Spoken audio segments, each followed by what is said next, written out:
La formule des ronds est une formule que tu as peut-être déjà vue en SN, mais normalement, elle est réservée au programme de CST. Donc, c'est pour ça que je vais quand même te la remontrer pour être sûr que tu la comprends bien.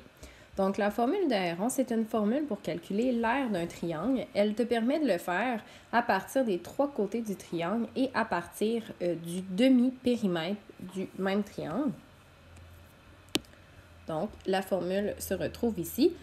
Racine carrée de P fois P moins A, P moins B et P moins C, où P est le demi-périmètre du triangle et A, B et C sont les côtés du triangle.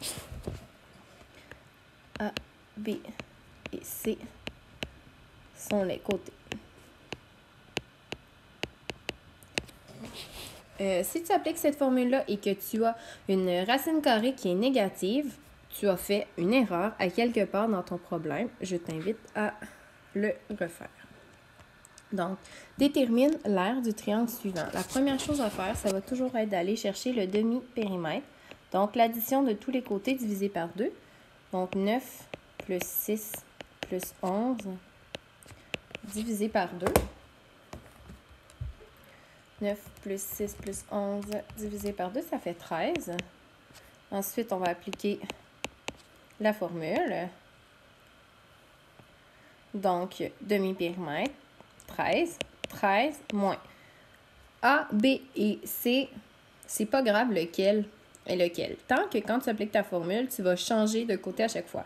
Donc, disons que là, je prends le côté qui mesure 9, ensuite le côté qui mesure 6, et finalement, le côté qui mesure 11. Donc, 13 fois 13 moins 9 fois 13 moins 6 fois 13 moins 11. Ça fait racine carrée de 728 qui fait 2 racine de 182 ou 26,98.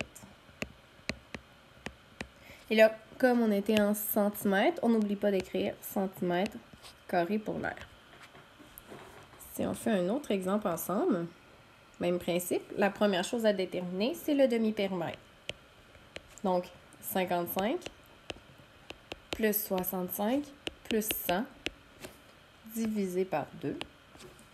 55 plus 65 plus 100, ça fait 220 divisé par 2, ça fait 110. Donc, on applique la formule.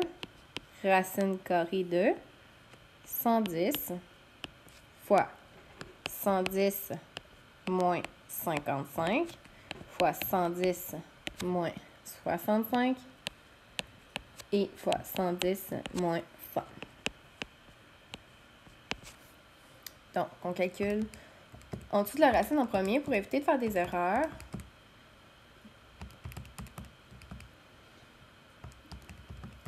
Donc, ça devrait donner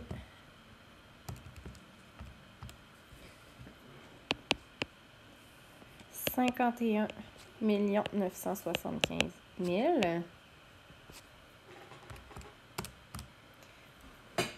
Donc, environ 7209,37 cm².